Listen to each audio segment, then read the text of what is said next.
আমার সকল প্রিয় ছাত্রছাত্রীকে জানাই আমার চ্যানেলের তরফ থেকে স্বাগতম। স্টুডেন্ট, তোমরা যারা রয়েছো নর্থ বেঙ্গল ইউনিভার্সিটির আন্ডারে এবং তোমাদের যাদের মেজর এডুকেশন রয়েছে, তোমরা জানো তোমাদের 3টে পেপার এবার পড়তে হচ্ছে।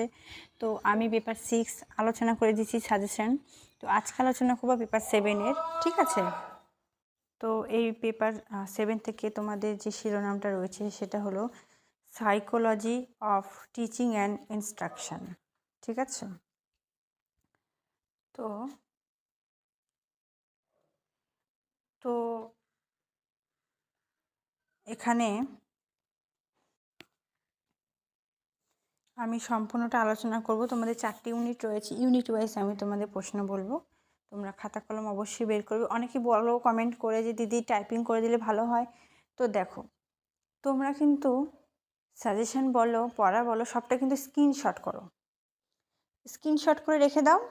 হ্যাঁ, আছে তো, সাজেশন আছে, পড়বো পরীক্ষার একদিন আগে। সেটা খুঁজে পাও না, আবার মোবাইলে সার্চ করো, আবার তুমি সেটা আবার স্ক্রিনশট করো। আবার এমনটা কেন করছো? খাতা কলম বের করো, আমি ধীর গতিতে বলছি, তোমরা লিখে নিতে পারবে, ঠিক আছে? কোনো প্রশ্ন যদি তোমাদের লিখতে অসুবিধা হয়েছে, সেটা কমেন্ট করে লিখবে যে এই নাম্বার প্রশ্নটা আমার লিখতে অসুবিধা হয়, তাহলে হয়েছে আমি সেটা দিয়ে দেবো। লেখা প্র্যাকটিসটা করো। তো লিখো খাতা কলম বের করে। ইউনিট 1-এ রয়েছে relation between teaching and instruction.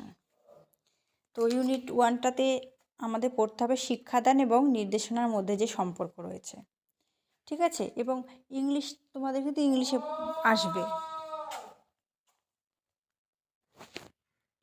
তোমাদের ইংলিশে আসবে, বাংলায় লিখতে হবে, ঠিক আছে? তো তোমরা কিন্তু বোঝার চেষ্টা করবে ইংলিশটা, যেটা বাংলাটা কি হবে, ঠিক আছে? যেমন রিলেশন অর্থাৎ সম্পর্ক, বিটুইন টিচিং অ্যান্ড ইনস্ট্রাকশন অর্থাৎ শিক্ষাদান এবং নির্দেশনার মধ্যে সম্পর্ক।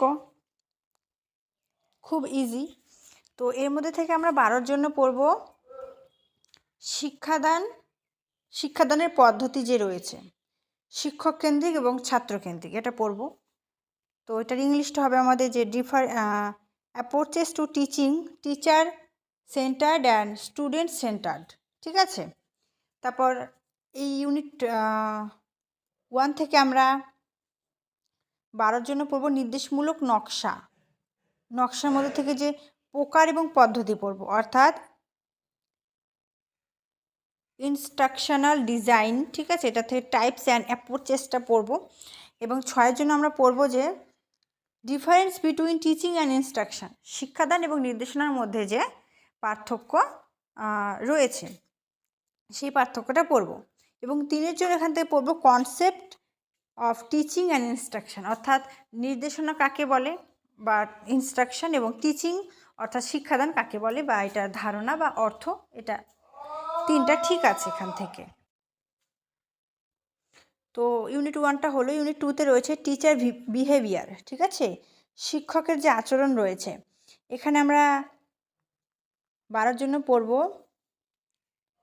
যে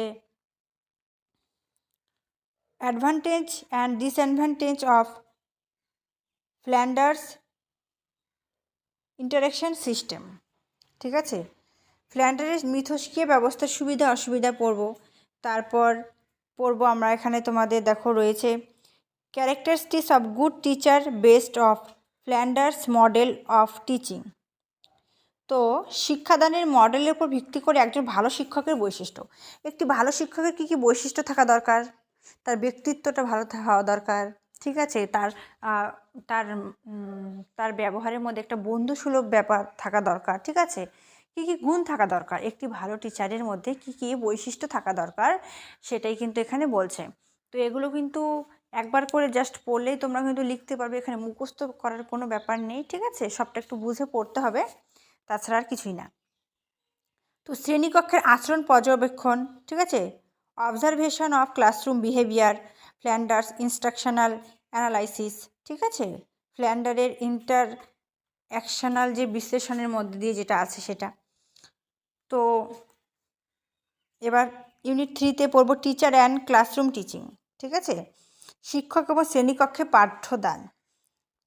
শ্রেণীকক্ষে শিক্ষাদানের প্রকৃতি পড়ব, অর্থাৎ nature of classroom teaching, difference between traditional and কনস্টিভিসেট,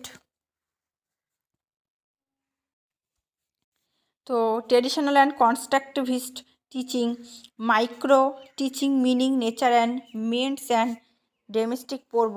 ঠিক আছে, মাইক্রোটা আমরা পড়বো, ক্ষুদ্র শিক্ষা এর অর্থ, প্রকৃতি, গুণাবলী, ত্রুটি পড়ব। সামষ্টিক শিক্ষাদানের পড়ব অর্থ, প্রকৃতি, গুণাবলী। এবং 4 নম্বরে রয়েছে ইউনিট শিক্ষক পদ্ধতি এবং নির্দেশনামূলক কৌশল। এখান থেকে আমরা গুণাবলী এবং অপকারিতা পড়ব, যেমন তোমাদের এখানে নেচার, মেরিটস অ্যান্ড ডিমেরিটস রয়েছে। গ্রুপ ডিসকাশন পড়ব, গ্রুপ আলোচনা, প্রকল্প পদ্ধতি, প্রদর্শন, বক্তৃত্বতা, সবটা আলোচনা করব। তো আশা করছি তুমি বুঝতে পেরেছো। প্রশ্ন দেখলেই বুঝতে পারবে কোনটা, যেমন অর্থ, প্রকৃতি কাকে বলে, এগুলো 3-এর জন্য আসে। 6-এর মধ্যে থেকে তোমাদের পার্থক্য, সম্পর্ক, 12-এর জন্য প্রকৃতি, বৈশিষ্ট্য, এই বিষয়গুলি আসে। ঠিক আছে, তো তোমাদের সিলেবাসটা খুবই ছোট, যে কটা প্রশ্ন বললাম সেখান থেকেই প্রশ্ন পাবে। 4টা ইউনিটের মধ্যে প্রত্যেকটা থেকেই তোমাদের প্রশ্ন পাবে। যেমন শিক্ষকের বৈশিষ্ট্যটা এটা আসবেই, তারপর প্রকৃতি আসবে, এই বিষয়গুলি কিন্তু মানে বারবার প্রশ্ন রিপিট হয়, এই প্রশ্নগুলি কিন্তু আসবে। যেহেতু সিলেবাস 10টা প্রশ্ন আছে, পরীক্ষাতে 10টাই তো আসে, তো সেক্ষেত্রে এই প্রশ্নগুলি পড়লে আশা করছি খুব ভালোভাবে প্রিপারেশনটা হবে তোমাদের। তো ভিডিওটি কেমন লাগলো কমেন্ট করে জানাও। ভিডিওটি ভালো লাগলে লাইক করো, বন্ধুদের সাথে শেয়ার করো। Thanks for watching. After all, thank you সকলকে।